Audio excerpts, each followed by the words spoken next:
Good evening, everyone. Welcome to the Chhatrapati Shivaji Maharaj Vastu Sangrahalaya. I am delighted to welcome you all on behalf of the CSMVS and the Museum Society of Mumbai to the 8th Dr. Fredie and Mrs. Keti Mehta Memorial Lecture. Mrs. Keti Mehta was chairperson of the museum's Board of Trustees from 2011 to 2012, but was associated with the museum as a trustee for over 2 decades prior to that. She was a noted legal expert and had a distinguished career in practicing law. She dedicated herself to various social and educational causes, and she was also a great humanist and a visionary. Dr. Fredie Mehta, after completing his doctorate at the London School of Economics, joined the Tata Administrative Services in 1956 and became the chief economic advisor to the Tata organization in 1964. He was later promoted as the director of the parent body of the Tata Sons at the age of 42. He was associated with many institutions and organizations in this capacity over the years. In 1983, he was appointed by the then governor of the Reserve Bank, Dr. Manmohan Singh, to be a member of the committee to review monetary policy. To commemorate the civic contribution of this illustrious couple, we've instituted this memorial lecture, and we have with us today Dr. Kurush Dalal, who will speak about no surplus food, no monuments, understanding the role of food in the architecture of the ancient world. Dr. Kurush Dalal has studied ancient Indian history and archaeology and has a doctorate in the early Iron Age in Rajasthan. Subsequently, he shifted his focus to the early medieval period, predominantly on the west coast of India, and has excavated at sites at Sanjan, Chandori, and Mandad. These excavations and the data recovered have had a strong impact on scholarship in the region. The recent Mandad excavations have revealed a brand new, hitherto unknown Indo-Roman port site with antecedents going back even further.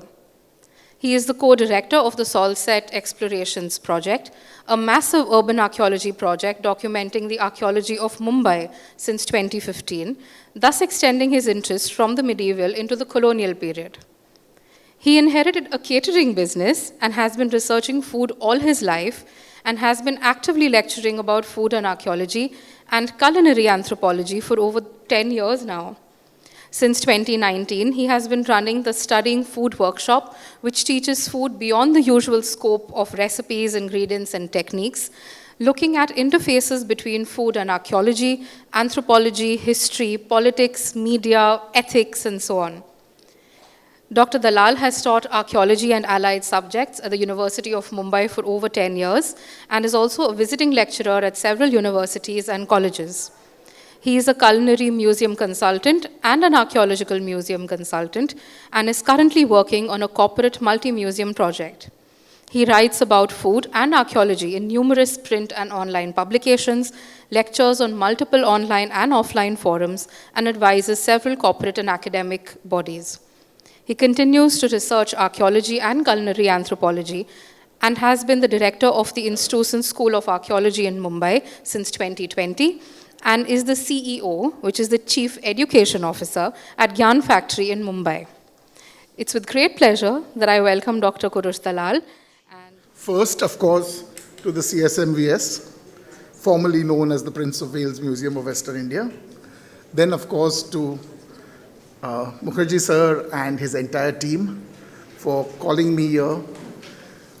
After that, I have to thank the organizers of the Keti and Fredie Mehta lecture series. It's an incredibly great honor to be asked to speak as part of this series and, of course, at a place like the museum. Amongst all of us, when we say the museum, there is only one museum, right? So I had the good fortune of knowing Mrs. Mehta quite well. Part of her work that she did with the Bombay Pasi Panchayat, with the KR Kama Oriental, and with the museum. And we ran into each other on quite a regular basis. And I still remember when the government of Maharashtra suddenly one day woke up and said, all the principals of colleges must have PhDs. We met a few weeks later and she suddenly turned around and said, Kurush, don't you have a PhD? And I said, yeah, what did I do? And she said, I want you to be the principal of XYZ college. And I was like, Are you kidding me? I don't even teach in college. Imagine being a principal, begged off desperately, and she was very serious. And I was probably never so scared in my life at the thought of being an administrator with absolutely zero experience. She was a really nice person, very straightforward, very honest, and always smiling, always helping people out. And it was our good fortune that that happened. There are so many people to thank. My family, my friends, my wife, my students. The list would be endless and we'd take up the entire time for the lecture. So please note that all the work that an academic does is rarely ever done alone. There's always teams and academic after academic going back into the past on whose shoulders, we walk. And all of this work would not be here had it not been for them. I started working food and archaeology in a very, very complicated manner, having done both for many years and never realizing that I could put them together. I owe that to my wife, nagging me to put both together, and my realizing that I could. As I dealt with the archaeology of food, I realized that there was so much more, and that food was perhaps one of the most intrinsic things as far as humanity was concerned. And the survival of humanity depended upon food. I always start my lecture with this fact that there are only 3 things you have to do to live. Number 1 is breathe. It's completely involuntary. You can't stop breathing even if you try. If you have incredible control, you can stop breathing till you black out. The moment you do, your hindbrain takes over. The second thing is sleep. It's also involuntary. You can put it off for quite a period, but then your body crashes, collapses, and forces you to rest. The third thing that you have to do to survive is to eat, or to be technically correct, to ingest. So if you're not eating and drinking, you're dead, and this is the only voluntary thing. Amongst the Jains, there is something called Salekhana, where you voluntarily slow down your intake of food and drink till you stop altogether and you give up your prana. It's very, very pointedly a fact that is what is one of the few things you can do to give up your life voluntarily. Everything that we do here today is thanks to food. And I'm here today specifically to kind of nudge the mind about this factor. We don't realize when we pass by a building that that building is essentially food and is a massive reflection of food, and that's what we're going to talk about today. They've been incredibly kind in that introduction, and I'm not just going to stick to the ancient world. I'm also going to talk about the medieval and, well, more or less the modern towards the end, and touch upon them to show you how these threads are continuous and all the way to this day, critically important to all of us. So the story of human habitation is a very interesting story. And better? So the story of human habitation is a very interesting story. Orangutans make nests, gorillas make nests. We know about various monkeys who make small nests for themselves. So the building of a comfortable home for yourself is part and parcel of something that primates have hardwired into them. There is an enormous amount of research on this, and my favorite term these days is you can Google it. That said, the earliest human habitations that we have go back to the prehistoric period. We have some incredibly old houses from the lower Paleolithic period, these roughly pentagonal structures that come from Japan. I personally think that it's just a cluster of stones, perhaps keeping a tent together or some kind of hide shelter together. But it is, in fact, a house. The first real houses as such date back to about 600,000 years ago. And these are essentially our ancestors, Homo erectus, using natural caves. And as time passes, we learn how to use fire. There's a lot of debate about when we want to use fire. But a cave with a small entrance is an incredibly safe place to put a fire at the mouth of. This keeps the cave warm, it keeps you safe from animals, and it helps you cook your food. So by the time we come to the Middle Paleolithic period in Europe and most of the world, Europe, because there are lots and lots of caves and it's incredibly cold, the entire peopling of Europe is about people living mainly in caves. Because in these harsh winters, with the glacial maxims at what they are and the ice ages holding the whole of Europe in thrall, the only places that you can easily stay warm and dry are inside caves. The Neanderthals all over from Besiktas in Central Asia all the way to the caves of the Dordogne region in France are all living in caves.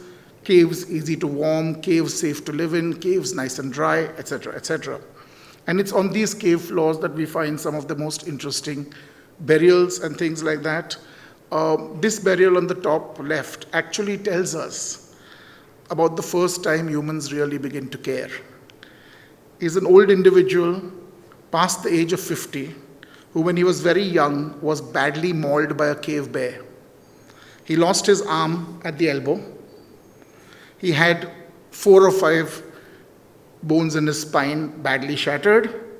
He had claw marks that were deep enough to cut through his bones, and he lived to tell for the next 40 years after that. He could have only gone through that if his tribe took care of him in a safe, warm, dry place. So Neanderthals living in caves were very, very common. Somewhere around 80,000 to 100,000 years ago, our direct ancestors, Homo sapiens archaic or Homo sapiens sapiens as we like to call them, burst forth out of Africa and first went to Asia because it was warmer, sunnier, and you didn't have to wear too many clothes. The next round of folks, somewhere around 45,000 years ago, went to Europe, came into contact with our good friends, the Neanderthals, did a little interspecies hanky-panky. We have to be politically very correct about these things. And in ways that we don't really understand, replaced the Neanderthals completely and took away the same caves in which the Neanderthals lived as their own abodes. They painted on the walls of these rock shelters some of the most amazing paintings. This is the Chauvet cave, and it has, these multiple horn movements of the rhinoceros are basically showing movement. This is with modern lights, with little guttering, fat lamps. This would have been a eerie, spooky zone to be in. They painted on these walls. They left behind evidence of the animals that they lived with, that they hunted, that they ate. And on the floors of the caves, they left behind their tools and their burials. They also lived in a lot of rock overhangs. They lived by the shores of rivers in summers, and they populated an entire landscape without really building much more than a lean-to. It was only in the far east, close to the ice and snow, that in places like Moldova, we have these massive tents and little tent villages that come up for the first time, made from the bones of mammoths. So at a number of places, we have these beautiful mammoth bone huts, which we believe would have been covered in mammoth skins, because that would have been the single largest skin available to make a nice waterproof shelter. And once there was enough snow on it, it would be nice and snug with a little fire at the mouth. They're beautifully preserved. There's an entire museum on the site. And we lived on quite happily through this entire phase. And then, roughly around 16,000 BC, something rather spectacular happened to the planet. Climatologists, geologists, cosmologists are arguing, and they'll keep arguing till the cats come home, along with the cows. But what happened essentially was that the earth began to get warmer. The last great ice age came to a shuddering halt. After more than 150 to 300,000 years of ice over 2/3 of the northern hemisphere, hallelujah, it all melted and the sea levels rose drastically. Every time somebody tells me that the sea levels of Bombay have risen by 5 centimeters, I feel like laughing.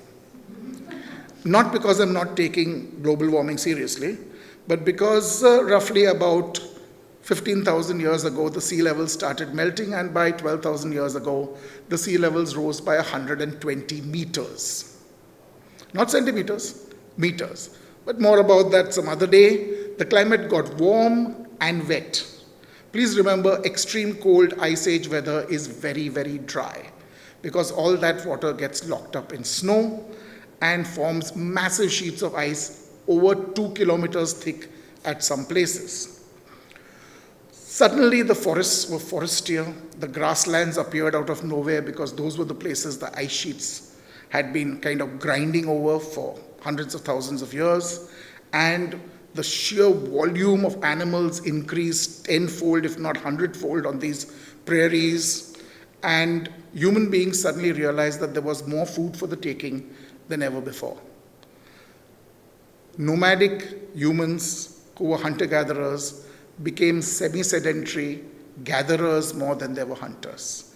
And they started building some of the first villages. This is the site of Lipinski Vir, and a beautiful series of Mesolithic hut floors in Serbia today. This is what the houses would have basically looked like, and there would have been clusters of houses, and they would have probably been used for at least 6 months every year, and they were easy to build, easy to dismantle, and necessarily easy to cart away way of life. We have some of the most amazing burials of shamans, as we believe, with all kinds of interesting things like the wings of a swan covering the body of this woman on the left from Germany, and these twins that we have who are buried together, or at least we think they're twins because the DNA is incredibly similar. You have people living a very different way of life with an abundance in food, and this lack of nomadism leads to one really tricky bit. You see, nomads control their populations by default. Nomads who do not have horses cannot have more than one child in arms. We know that from the Amazon, much to the shock of Jesuit priests who couldn't believe that people were abandoning their children in the forests if they had more than one child in arms. We were sedentary. There was tons and tons of food. And there were dark nights. There was no electricity. There was no internet. No reels to watch. No Netflix. Just chill. Yup. There was a lot of chilling without Netflix. And you know what happens when you practice procreation? As they say, all of us have heard this growing up, practice makes perfect. We became so damn good at it. We were giving the bunnies a run for their money. What we didn't realize was the increase in food was a one-time increase. The increase in population was geometric. War came to mankind for the first time, and everything changed after that. But just before that change, we built one of the greatest ever monuments built on this planet, and we still don't understand what it was built for, by a series of semi-nomadic hunters and gatherers. They came together at a place where there was no food. They fed the people who built these amazing monuments at the end of the Mesolithic period in the area where the first farmers would then get their footholds in Anatolia. This is the site of Gobekli Tepe, and this is the first seriously large building, and actually cluster of buildings ever built by human beings. These are not just huts and houses, but these, I'm going to be crucified for this, but you can say that these are the first temples. This is what they would have looked like in their heyday, and there were a whole cluster of these, and then they were purposefully buried, and the site was abandoned. All the animal bones are wild animal bones that were hunted and brought here. We believe by groups of hunters who were specially attached to the site and who scoured far and wide to feed the people that built and manned Gobekli Tepe. There are other similar sites that we're finding now, like Karan Tepe, though excavations really haven't been more than preliminary at the moment. All of them disappear simultaneously, and the subsequent temples are pale shadows of this amazing monument that we have over here. War comes to humanity. Stronger groups push weaker groups out of their foraging lands. And our ancestors, all of us who are in this room, our ancestors are forced to grow their own food. We are the children of farmers. We did not become farmers because it was so beautiful and, oh my God, the green fields, the fresh air, and shoveling shit when you wake up first thing in the morning and shoveling shit in the evening and washing cows or buffaloes covered in shit and then milking them thrice a day. What a beautiful thing to do. I mean, imagine waking up to that. I mean, that's the life all of us want to lead, right? To be farmers, which is why we're all here. We were forced to become farmers. We were forced to grow something that we could grow once a year, store throughout the year, and plant multiple times a year later to ensure that we would be fed again. This is essentially a map of how farming actually started in Anatolia and what we call the Fertile Crescent, which is that dark brown colored kind of funny crescent-like shape over there, which covers Anatolia and Syria and Palestine and Iraq. And from there, we moved across the landscape, coming to India fully armed with domesticated barley, wheat, cattle, sheep, goats, and dogs. We did this about 7,000 years ago. So we're at slightly the later end of the Neolithic, if you'd like to call it that. And this is the one tool that changed everything. The Neolithic polished stone axe, because we needed tools to clear land, to grow food. We needed tools to work wood, to build houses that were permanent. We needed wood to pen our animals. We needed wood to burn in our fires. And this symbol, this axe, and this is an actual Neolithic axe from Europe, neatly preserved at the bottom of a lake. And, it's the things like this that make us very, very happy in archaeology. We normally only get the stone axe part. It can be sharpened again and again. Some of them are sharpened till the little nubs and have to be thrown away. All over Karnataka, farmers find them in their fields, and then they gather them and place them at the nearest Shaivite shrine that they can find, because they believe that these are the remnants of the thunderbolts of Rudra and Indra as they fight across the skies in the beginning of the monsoons every year. You just can't beat Indians for imagination. So we started farming, and it was a completely, totally thankless job. We died in our hundreds of thousands. Died often just because the weather was against us. Died because we were still trying to figure out how many of our animals we should eat or not eat. Died because our grains got damp and poisoned with ergot. And it took us 4,000 years to learn how to grow surplus. More than enough food to feed ourselves, more than enough food to plant the next year, and more than enough to now pay people to work for you instead of growing their own food. This is what we grew. Wheat, barley, sorghum, or jowar as we call it in India, and rice.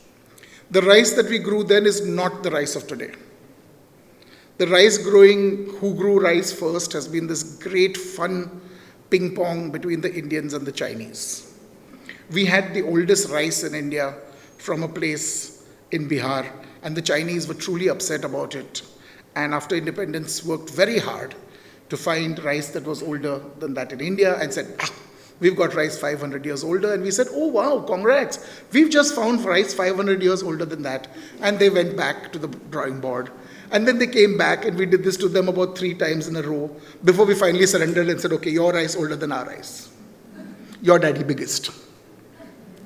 That was basically dry rice cultivation, not the cultivation that we have today, not with the yields that we have today, and that's come about much later. The Harappans ate rice. The Chalcolithic in Maharashtra ate rice. The Neolithic, much later populations of Eastern India ate rice. And along with that, this is what they ate. Sheep, goat, cattle, pigs, and chicken. There are beautiful, everybody knows about wild boar, right? I mean, Obelix can't live without them. I've been channeling him for years. Okay? Pigs, wild boars. Goats, wild goats. Sheep, wild sheep, mouflon and things like that. How many people have seen wild cows? The gaur is not a cow. It's a bison.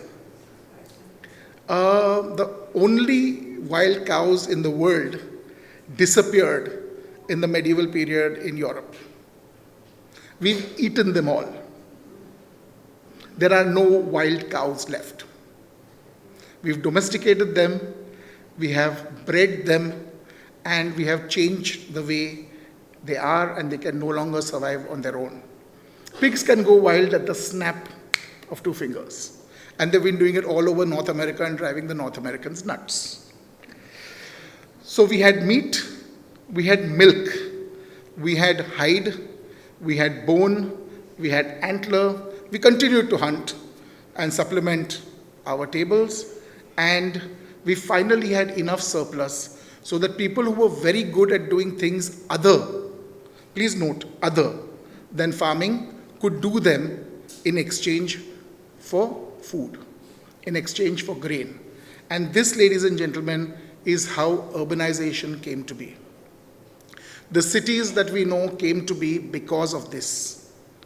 The first cities that we know of, like Jericho in Palestine, and the cities in Jordan, etc., that came up, the cities in Turkey like Satalyuk, all came up because we could pay people to make pots, to make baskets, to make ropes, to do woodworking, and they didn't have to keep farming.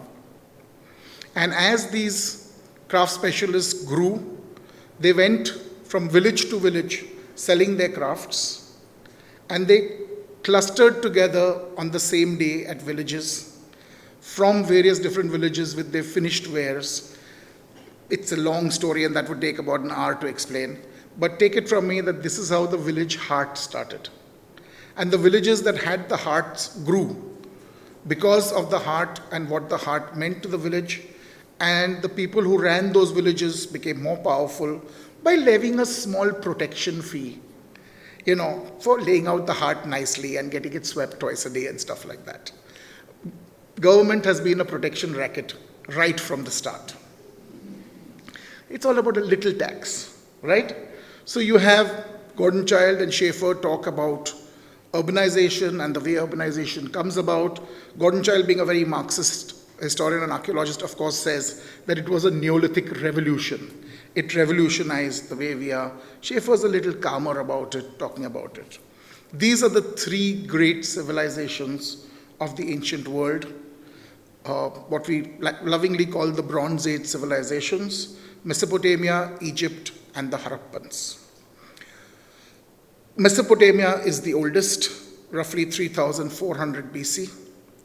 Egypt becomes a civilization urbanized in its own right with its first king called Scorpion, not to be mixed up with the Scorpion King of Bollywood fame, in 3150 BC. The Harappans come a little late to the party, somewhere around 2800 BC, and whilst the Mesopotamians are almost completely wiped out around 2000 BC, the Harappans continue to 1800 in their heartland and up to 1500 in Gujarat. So we'll start with Egypt because it's one of the easiest examples we can talk about. If there is one thing that shouts Egypt, it is this. The 3 great pyramids of Egypt and the little bits of queens, etc., who are parked in front of some of the pyramids. These are the great pyramids of Khufu and his family. This is the 3rd dynasty. And these are not the first pyramids, by the way.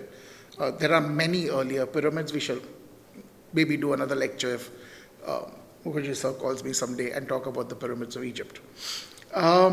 This amazing complex of pyramids has been one of the greatest wonders of the ancient world. Just think about it. These pyramids, when they were built around 2800 BC. More time has passed since these pyramids are built than Jesus. 2800 versus 2000. Boggles the mind. Caesar has been around for less time than the pyramids. Cleopatra has been around for less time than the pyramids. And these pyramids, and this is the pyramid complex on the Giza plateau, if you look at it from the sky, this entire pyramid, big main pyramid, is the pyramid of Khufu, then there's the pyramid of Khafre and the pyramid of Menkaure, and of course the pyramids of the queens, etc., etc. The pyramid of Khufu, the largest of the pyramids, and the entire pyramid was built on the back of farmers. It was built because Egypt, the gift of the Nile, I don't know how many of you all have ever seen Egypt in a satellite photo. Egypt on a map looks really nice and large and chunky and blocky. Egypt can only be truly understood if you look at a satellite photo. There is this little green strip ending in what looks like a massive trident where it meets the Mediterranean. That strip is often less than 3 kilometers wide. It's the Nile and the banks of the Nile. On both sides of it is desert. 90% of the villages and cities of Egypt are built in that desert because every single bit of arable land was farmed and farmed extensively as the gift of the Nile. Egypt is not the gift of the Nile just like that. And the two main crops that they grew were wheat and barley. And the Egyptians had the plow. They were probably the first people to use cattle for plowing. They had a wide variety of foods, and they documented every single damn bit of it. And that's what archaeologists love and hate Egypt for. So Egyptian archaeologists and those working in Egypt love this stuff. Everybody else outside Egypt hates this because they got everything neatly laid out. It's like little cartoons, You have Bugs Bunny, Roadrunner, all of it all neatly laid out for you. Okay? The entire process of winnowing the chaff, bringing it in, bagging it, taking it down the Nile, the way in which a certain portion was given as tribute to the local polity as it went to the higher polity, so on and so forth. Everything in every little detail is beautifully put down. Now remember what I told you, urbanization happens because of surplus. The pyramids were not built by slaves. We've actually found the dormitories in which they lived and the kitchens with which they were fed. And Egypt grows a terribly, terribly bad wheat called emmer wheat. We're all going on and on these days about how cool it is and how healthy it is and how beautiful it is for us. As far as nutrition is concerned, it's actually very, very bad purely as a fuel. It has a lot of minerals, this, that, and the other, and other stuff in it. But as far as the carbohydrate content is concerned, it's pretty low. 100 grams is roughly 300 kilocalories. You need about 1500 kilocalories a day per adult. So you need at least 300 grams of emmer wheat per adult every single day. To make necessary daily intake, roughly 1200 to 1500 calories, you need to allocate 300 to 500 grams per individual of raw flour. Conservatively, there are 10,000 people working on the pyramid. You would need 3,000 kilos of wheat to feed just these people every day, which is 1.1 million kilograms of flour every single year. Now, what you need to know is if people are being paid in wheat and barley, because beer is just as important as bread, you're not just paying the workers. If the workers can't farm, their families can't farm. Their wives and children can't farm. So you're paying them enough to feed the family.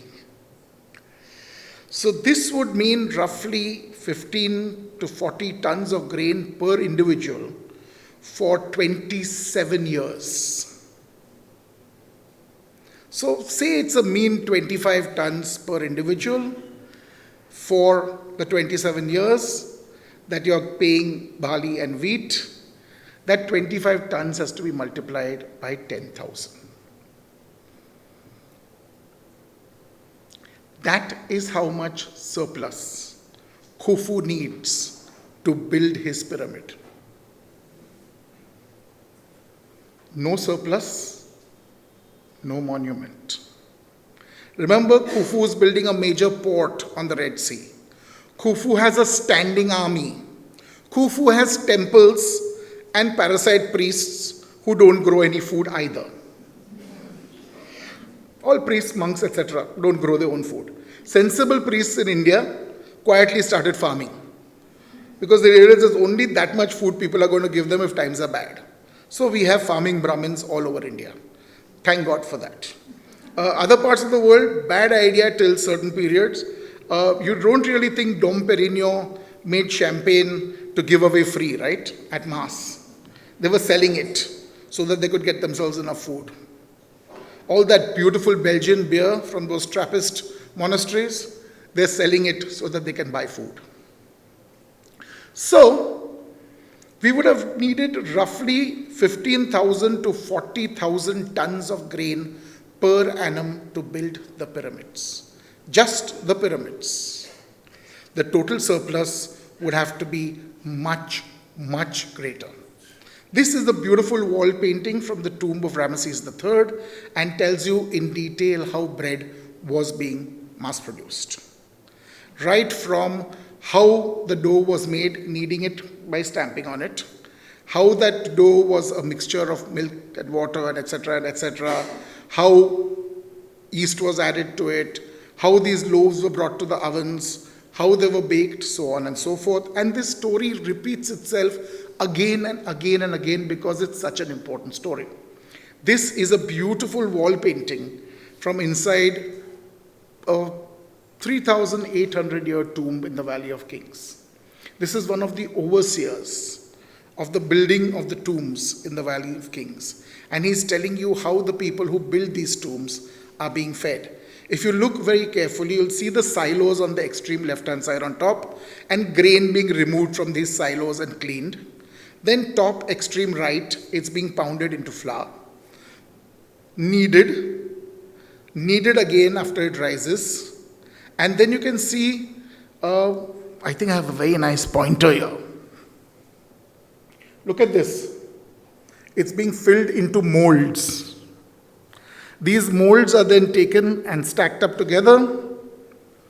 And on the bottom row, you have these molds being unmolded. And just because the gods are sometimes kind to archaeologists and too kind to these damn Egyptologists, we have a broken mold with a burnt loaf inside it. Yeah, it really eats us up in India. Every single tomb has miniatures that accompany the people who are buried there.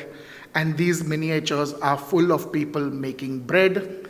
And that lovely lady on the right-hand side who's making beer. The Egyptians lived on bread and beer.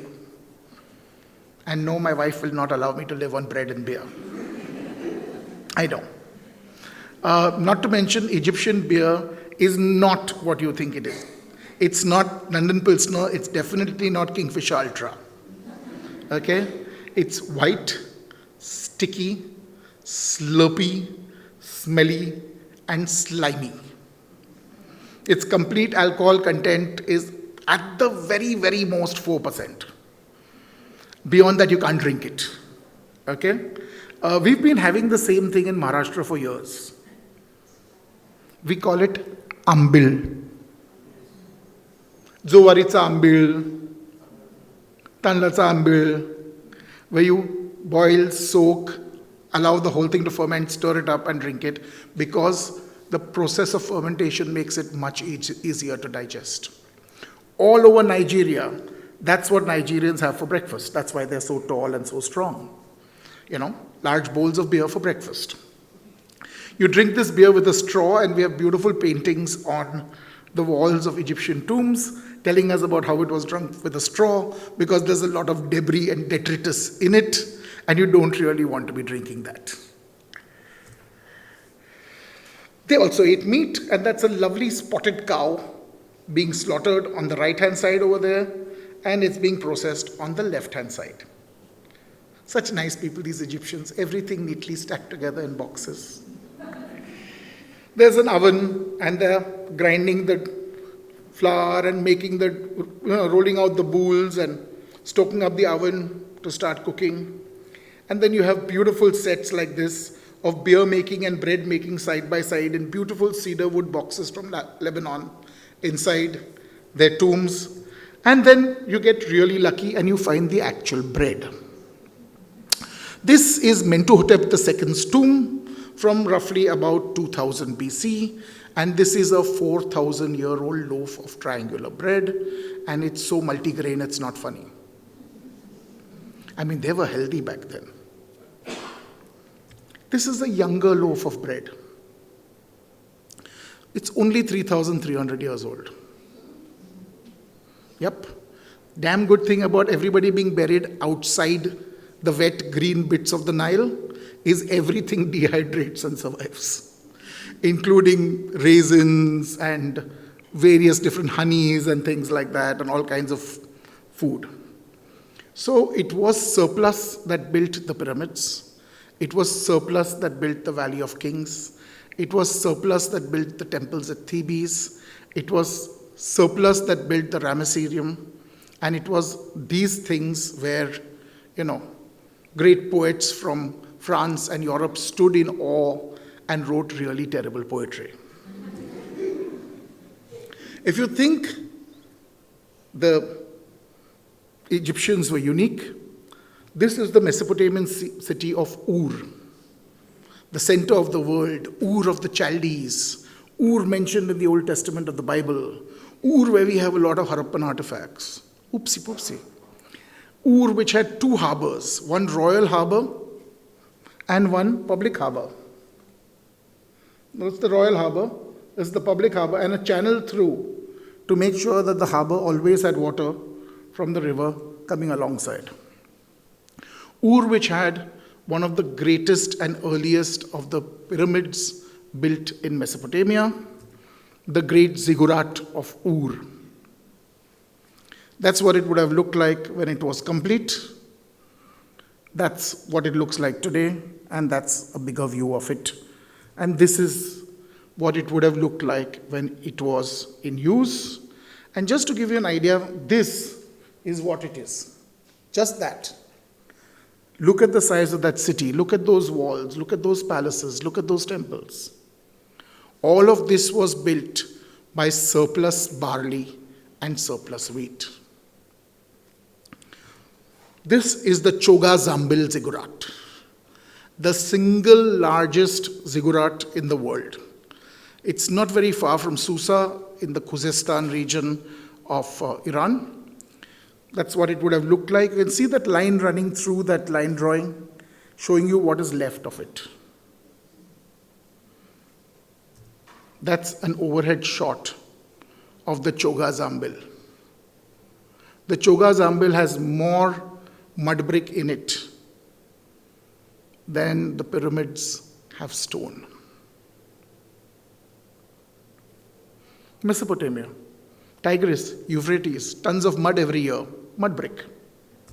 And this is what they ate. That is a very, very interesting porridge, and we actually have a recipe for it. And this porridge has beaten yogurt put into it after you've soaked and boiled the hell out of the barley, and you may or may not sweeten it with honey. It's actually quite palatable. Simple, you can make it at home. Soak barley overnight, boil the hell out of it the next day in a pressure cooker with a pinch of salt, beat curd, pour it in, add some honey. Yummy. That is sanganak. One of the oldest breads in Iran. It is cooked over a bed of pebbles. So, of course, the story is very romantic. Every infantryman would carry a pocket full of pebbles with him, and when they'd get together, the dough that had been fermenting all day would be kind of slapped onto the fire, but those pebbles would be put in the way, and then that ash wouldn't get into their food. Nice story. Never mind that. Now we come to my favorite people in India, the Harappans. And this is one of the most intact Harappan cities that we have. The city of Dholavira, one of the greatest water managements of all time. A different lecture for a different time. To this date, after the fall of Dholavira, there hasn't been a single city on the island of Khadir. Because what water management the Harappans could do, we can't do to this very day. And this is one of the tanks that they cut using copper tools and stone tools and fire. They didn't really have much bronze, into the bedrock itself, and then lined it with dressed stones.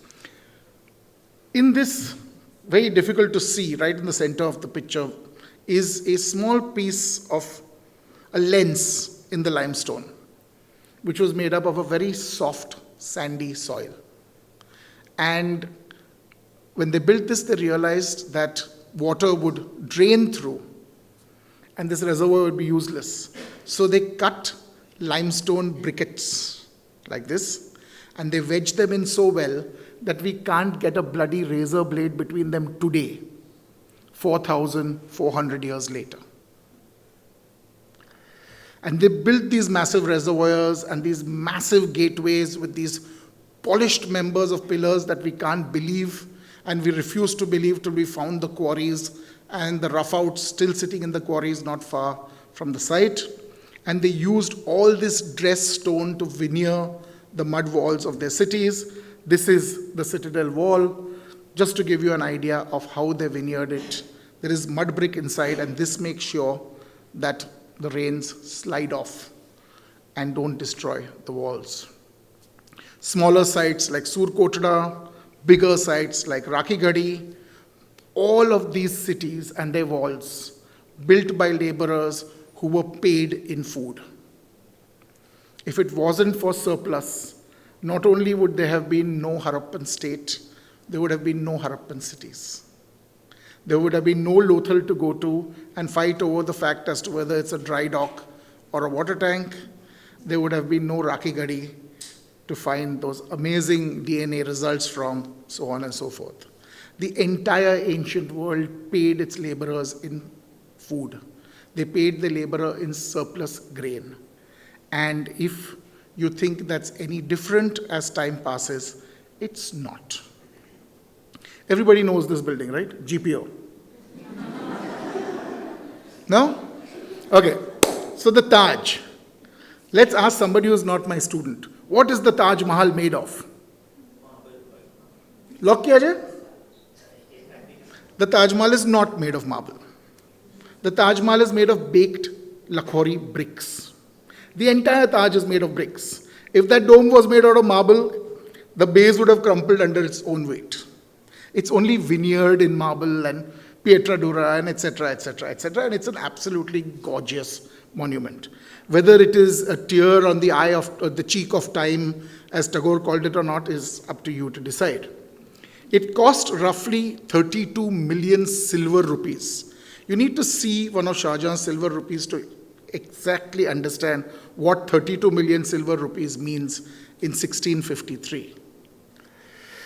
Would have cost about $827 million US dollars in 2015 and over $1 billion today.